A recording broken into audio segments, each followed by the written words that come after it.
Hi, my name is Derek Garcia with LearnSBOM.com, and today I'll be covering the Dependency Track Maven plugin. This plugin pairs with the CycloneDX Maven plugin, a tool we've previously covered, to upload and analyze dependency track findings. Before we start, you'll need admin access to a dependency track server.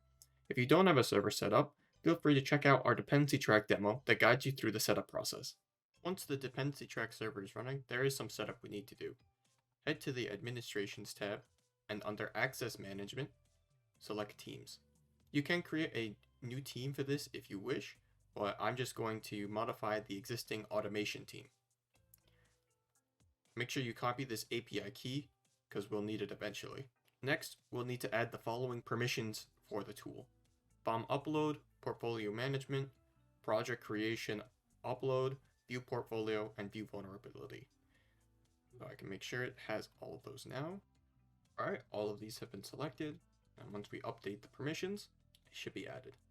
Once we add those, we're all set. Switching over to Intellij on my Windows PC, we'll need to do a little more setup. The tool only uploads and manages SBOMs with the dependency track server. It doesn't generate them.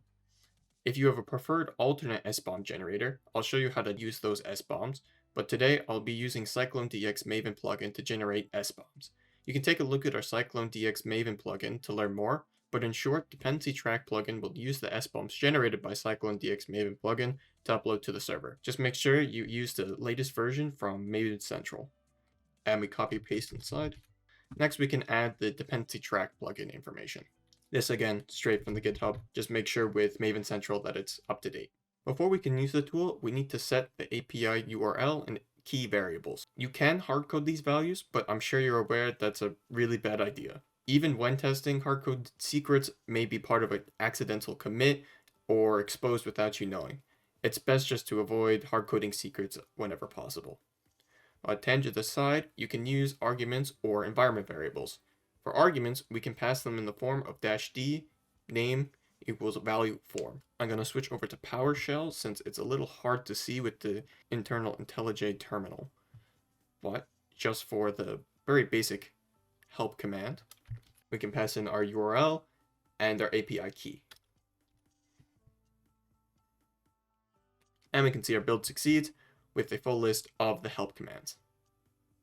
I'll go over the help menu in a second, but first, returning back to Intellij, we can also use environment variables. In Intellij, this can be done by going to the settings and searching for runner. And we can see under Maven. There we can set the environment variables like so. And now we have environment variables to use. Lastly, you can add system variables directly, but personally that seems a little excessive. For the rest of this demo, I'll be using run configurations that I've set up prior that use the environment variables for simplicity, but I'll show the command line version every time I run the tool if you aren't using Intellij or prefer using the command line. Alright, once again, I'll run the help menu and give an overview of the plugin. Excluding the help goal, the plugin has 6 options to manage the dependency track projects. These are uploadbom, findings, score, metrics, policy violations, and delete project. Starting with uploadbom, as the name suggests, it uploads an SBOM to your dependency track server. To generate and upload the SBOM, we can use the following Maven commands. Make sure if you are using the CycloneDX Maven plugin to run it before dependency track.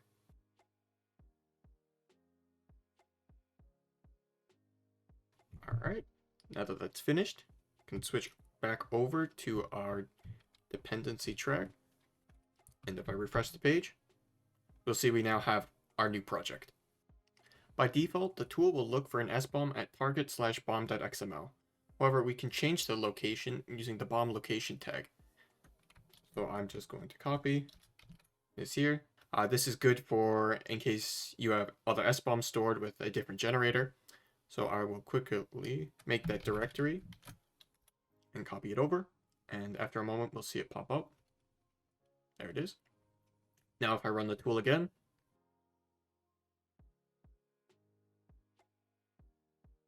we can see it successfully uploaded using the target destination file.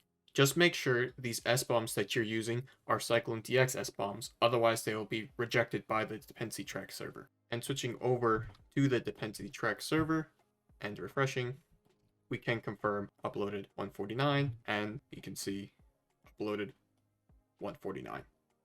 Lastly, the project name and version defaults to the artifact ID and version respectively, which we can see here. Scrolling up to this file, we can see we have our names here, but switching over to the dependency track, we can also see that reflected in the project name and version. However, we can change that by using the project name and version tags like so. So scrolling back to my plugin, under the configurations, can add these. Project name is the name of the project, and you can use your own versioning method. So once again, I'll upload the BOM. And switching back to the dependency track server, we can confirm that our new SBOM was uploaded. We can also use these flags with the remaining commands to target specific projects on the dependency track server. Next is the findings command, which reports all the vulnerability findings that dependency track has found. We no longer need to generate an SBOM prior if we are analyzing an existing project. However, you may want to generate, upload, then use any of the remaining commands to ensure the most up-to-date SBOMs are used. Regardless, we can get the findings by using the following command, which I'll run right now.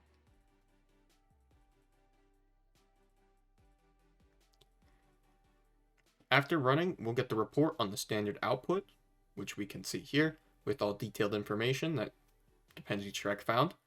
But we also get an HTML and XML versions of the file, which are under the target folder, which is a nice touch. We can set vulnerability thresholds which fail the build if violated, like so. Using these finding thresholds tags, we just the number of alerts that will fail the build. Each field is optional, but you can configure the thresholds that fit your threat tolerance. If I run the tool again, we'll see this time the build will fail. And there we go, since we exceeded our thresholds. Next is the inherited score command. This is a summation of the risk scores for each dependency of the project, which is useful to get a rough gauge of how secure a project is. To generate, we can use the following command, which I'll run right now. And we can see we have a very high score of 155. We can fail the build in its entirety by setting an inherited risk score threshold. So again, depending under my configurations, we add a threshold. In this case, I'm going to set 100. So when I run the command again, this time the build will fail because it exceeded that threshold. To get a general summary of the previous two commands, we can use the metrics command, which we can run like so.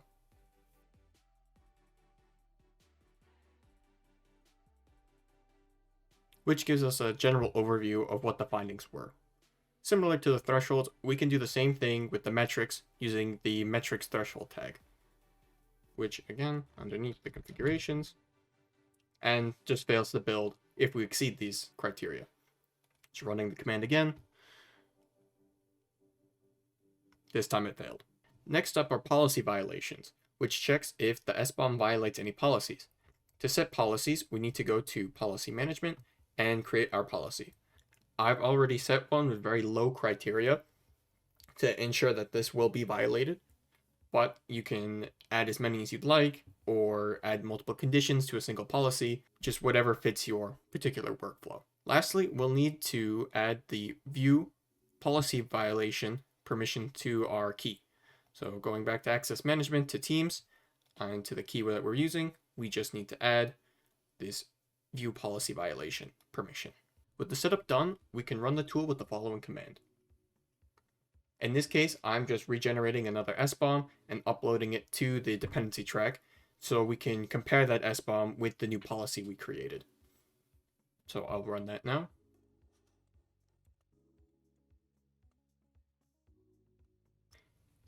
And we can see a whole list of different policy violations and some basic details. This report also generates an XML file with all the findings. We can set the build to fail by using the fail on the warn flag, like so. By default, the fail on warn is false, but if I run it again,